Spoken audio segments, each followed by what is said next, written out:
our stories. We all have our battles that we've gone through. I got back from my first deployment in Afghanistan. It was 2010. I was there for a year. I bought a little Ford Ranger. It was all lifted. It was cool. I was driving it down the road and the wheel came off at about 60 miles an hour front wheel. So went down, crashed into the center of the highway in the dirt. The cab separated from the frame and it rolled about 4 times and I had a little window in the back. My seat broke. I was wearing my seatbelt, but I slipped through it and I was ejected through. About 60 miles an hour, hit the dirt, and the truck rolled on top of me and I was laying face down.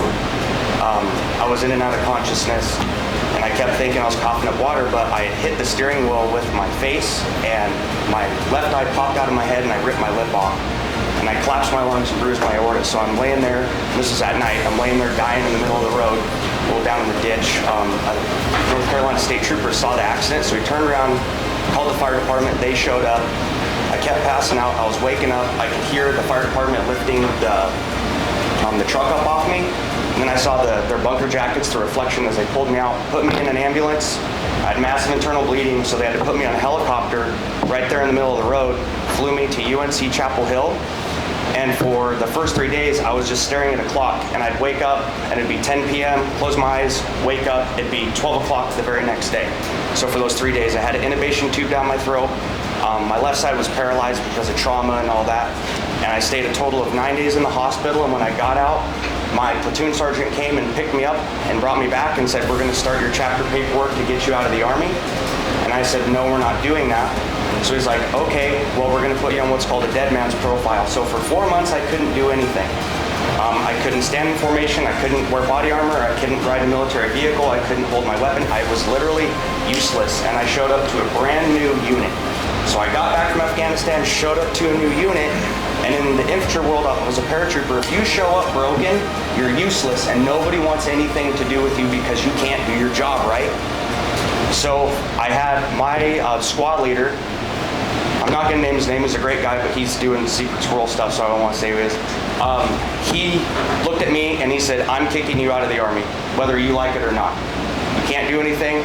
You're on this profile for 4 months. After that 4 months is up, I'm giving you a PT test, and if you fail it, we're chaptering you out and you're done. I couldn't even work out. I couldn't even go to morning formation and do PT and do everything else like the other guys did, so I was basically hopeless. I was done. I went back to my room, I sat there and I was feeling sorry for myself. I even started packing up some of my personal stuff. And I went and I looked in the mirror and I was like, no, you did this. You went all this way. You survived Afghanistan. You did a good job. You were one of the top machine gunners in your platoon. You were great. You got injured, but what are you going to do? Feel sorry for yourself because this guy's telling you you can't do it? So for 4 months, every day I'd show up to formation at 6 o'clock, and then I would leave and I'd go back to my room and I would try to do push-ups and I'd try to do sit-ups and try to do everything but cardio.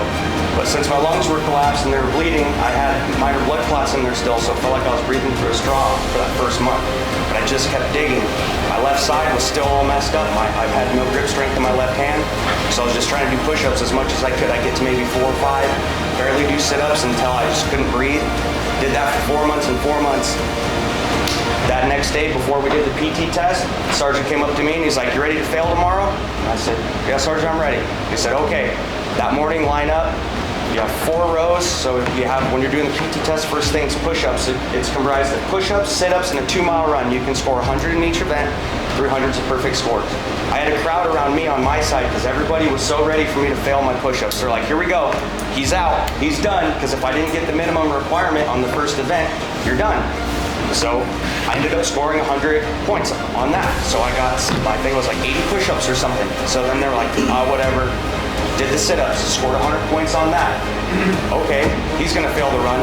This guy, he's wheezing getting up the stairs, like he can't run 2 miles, he's gonna fail. So everyone, and then right before I'm standing there, that sergeant's got his stopwatch on and he goes, hey Weeks, and I look at him and was like, you're gonna get probably 17 minutes. And that was failing.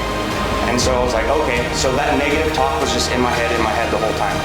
So when I started running, I'd see the guy in front of me and I'd hunt him down and I'd pass him. Next guy. My lungs are on fire, I'm dying, I feel like I can't do this, I'm starting to feel sorry for myself on the turnaround point.